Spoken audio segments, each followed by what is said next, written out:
Bonjour à tous, imaginez une mobilité urbaine plus harmonieuse.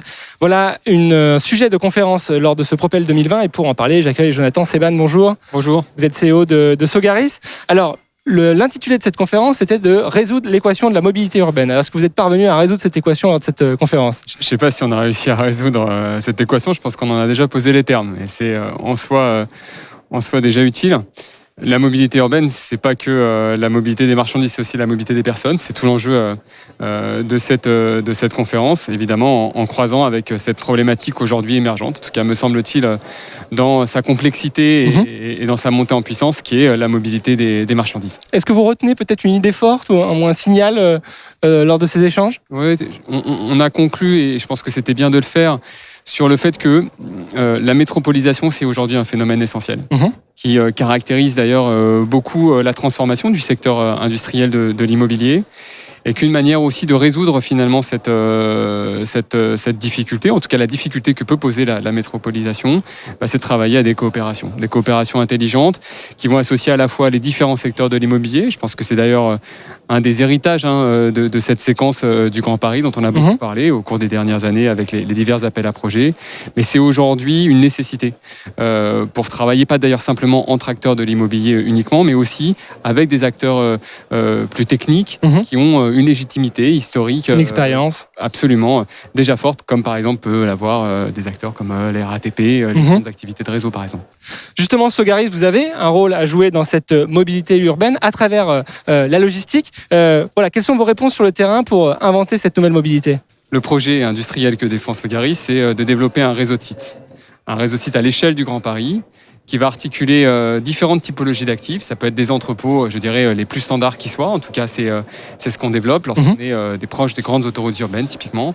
Et puis, à des échelles plus urbaines, on peut développer des bâtiments de type hôtel logistique, comme ce que l'on a fait avec succès, me semble-t-il, au nord de Paris, l'hôtel logistique de Chapelle Internationale, ou encore des espaces plus petits, comme celui qu'on porte sous le périphérique, à la porte de Pantin, qui est vraiment une messagerie très urbaine, tournée vers le dernier kilomètre, et donc tournée aujourd'hui vers l'efficacité de cette activité de distribution, de transport, de logistique à destination de la ville.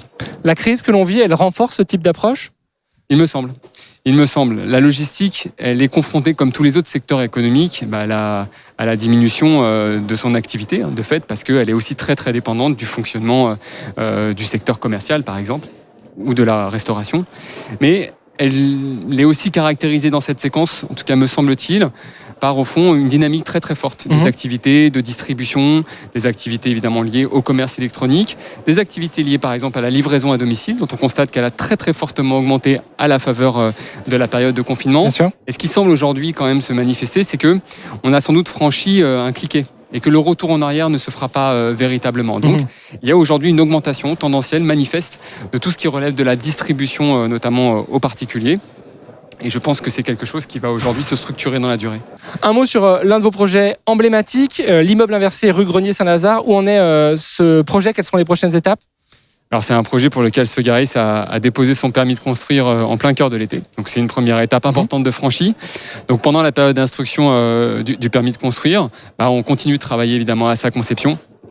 Et les étapes qui vont suivre derrière, c'est celle de la commercialisation et au-delà de ça, celle de la réussite en réalité, de la mixité des usages au sein de ce même bâtiment qui va associer à la fois des services logistiques et plus largement d'autres typologies de services urbains.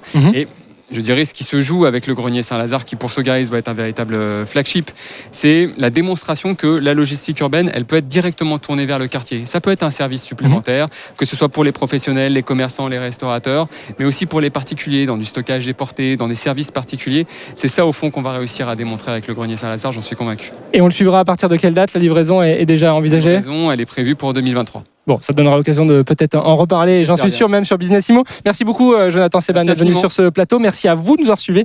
On se retrouve très bientôt pour de prochaines émissions ici au Propel. Au revoir.